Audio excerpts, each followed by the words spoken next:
Odam bolasi borki, birodarlar, qarzdor bo'lib qolishi mumkin. Inson issiq jon, zarurat to'satdan bir kutilmagan ishlar bo'lib qoladi, qarz bo'lib qolishi mumkin. Mumkin. Hatto Muhammad alayhisalom ham qarz olganlar, birodarlar.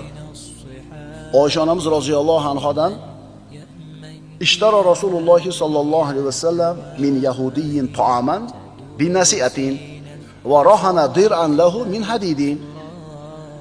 Rasululloh sallallohu alayhi vasallam bir yahudiydan nasiyaga taom sotib oldilar.